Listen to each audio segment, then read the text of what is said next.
नवी मुंबईतून. नवी मुंबई विमानतळ परिसरात विमानांचं लँडिंग आणि टेक ऑफ पाहण्यासाठी नागरिकांनी प्रचंड गर्दी केली होती. मात्र रील शूट करण्याच्या नादात नागरिकांची गर्दी वाढत ठरली आणि ती धोकादायक ठरते. गर्दीमुळे परिसरात वाहतुकीचा मोठा खोळंबा होत असून पोलिसांनी नॅशनल हायवे प्रशासनाकडे उंच बॅरिगेड्स बसवण्याची मागणी केली आहे. याचं उल्लंघन करणाऱ्यांवर कडक कारवाईचा इशाराही पोलिसांनी दिला.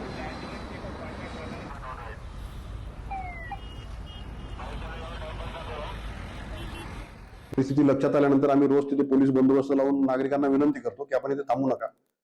त्याच्याने अपघाताचं प्रमाण पण वाढलेलं आहे. त्याच्या विरुद्ध बाजूला आतापर्यंत 3 प्राणांतिक अपघात झालेले आहेत. परंतु आम्ही किती विनंती केली तरी नागरिकांचे येण्याचे प्रमाण, तिथे सेल्फी काढणे, व्हिडिओ काढणे, नंतर ते युट्यूबसाठी व्हिडिओ काढणे, असं मोठ्या प्रमाणावर ते चाललेलं आहे. मोठा गंभीर अपघात होण्याची शक्यता आहे. त्यासाठी आम्ही नॅशनल हायवे अथॉरिटी ऑफ इंडियाकडे पण पत्रव्यवहार केलेला आहे. त्यांनी त्या संदर्भात आता कारवाई सुरू केलेली आहे आणि लवकरच ती व्ह्यू कटर तिथे लावणार आहेत.